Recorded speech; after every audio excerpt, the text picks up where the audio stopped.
Agriculture question series आता आपण सुरू केलेली आहे. दररोज संध्याकाळी 6:30 वाजता आपला व्हिडिओ असणार आहे. विशेष गोष्ट म्हणजे ही सिरीज आहे तुम्हाला सर्व ऍग्रीकल्चर ऑब्जेक्टिव्ह कॉम्पिटिटिव्ह एक्झाम साठी उपयुक्त ठरणार आहे. अजूनही कृषी सेवक आहे किंवा कृषी विद्यापीठ भरती आहे त्याच्या अपडेट आलेल्या नाहीत, समोर येतील. याशिवाय बाकीच्या सुद्धा ऍग्री एक्झाम आहे, IBPS, AFY, FCI किंवा बाकीच्या सुद्धा एंट्रन्स एक्झाम आहे, त्यासाठी तुम्हाला हा डेटा आहे तो उपयुक्त ठरणार आहे. चला तर मग आजचा प्रश्न पाहू. आजचा आपला प्रश्न फर्टिलायझरवर आधारित आहे. क्वेश्चन आहे, gypsum content approximately dash percent of calcium and sulphur. यामध्ये असा प्रश्न विचारलेला आहे की जिप्सम मध्ये सुमारे किती म्हणजे रिकाम जागा किती टक्क्यापर्यंत कॅल्शियम किंवा गंधक असते ते आपल्याला शोधायचं आहे. चला तर मग आता प्रश्नाचं उत्तर पाहू काय होते ते.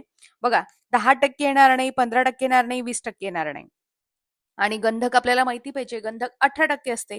म्हणून हे गंधकामध्ये 15%, 10%, 12%, 20% हे येणार नाही. उरलं काय ऑप्शन? ऑप्शन क्रमांक बी. म्हणजे बी मध्ये काय सांगितलंय, 23% कॅल्शियम आणि 18% सल्फर. बरोबर आहे. आणि ही जी रेंज आहे ते अप्रॉक्सिमेटली विचारलेली आहे, एकदम तंतोतंत नाही, म्हणून त्याच्याशी मिळता जुळता पर्याय ऑप्शन क्रमांक बी आहे. ओके, आता जिप्सम बद्दल सगळ्यांना माहिती असेल, रिक्लॅमेशन साठी वापरतात. रिक्लॅमेशन म्हणजे सुधारणा करण्यासाठी. काय सुधारणा करणार? प्रामुख्याने जे काही अल्कली सॉइल असते, म्हणजे जिचा पीएच 7 पेक्षा जास्त असतो, तुम्ही त्याला सोडिक वगैरे सुद्धा म्हणू शकता, चोपन किंवा क्षारयुक्त असं मराठीमध्ये म्हणतात, त्या जमिनी सुधारण्यासाठी जिप्समचा वापर केला जातो, जेणेकरून जिप्सम मध्ये जे काही कॅल्शियम कंटेंट असते ते मातीच्या कणांवरील सोडियमची जागा घेते आणि नंतर जमीन सुधारण्यासाठी याचे मदत होते. आता जिप्समचा आणखी सुद्धा एक उपयोग आहे, तो आपल्याला माहिती पाहिजे. प्रामुख्याने काही सल्फर कंटेनिंग क्रॉप आहे, जसं आता ऑनियन आपण बघतो की ऑनियनला सल्फरची गरज असते. कशासाठी? कारण त्याच्यामध्ये सल्फर कंटेनिंग कंपाऊंड असतात.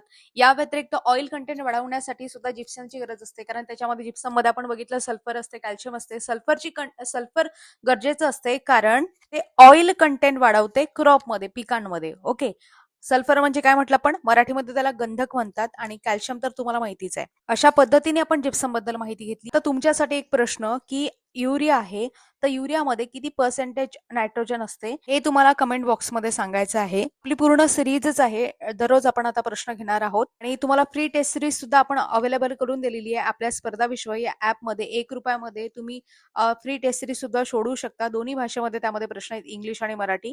या व्यतिरिक्त MCRPG CET ची एक टेस्ट आहे, त्यामध्ये इंग्लिशमध्ये तुम्हाला प्रश्न दिलेले आहेत, विथ एक्सप्लेनेशन आहे, डिटेल एक्सप्लेनेशन आहेत. अधिक माहिती तुम्हाला आपल्या टेलिग्रामवर मिळून जाईल. आपली अपडेट नोट्स PDF याच्यासाठी तुम्ही आपलं टेलिग्राम आहे स्पर्धा विश्व ऑफिशियल, ते जॉईन करू शकता. भेटूया पुढील भागामध्ये. तुमचे काही प्रश्न असेल तर ते सुद्धा आपण घेऊ. चॅट बॉक्समध्ये तुम्ही बिंदासपणे बोलू शकता. धन्यवाद.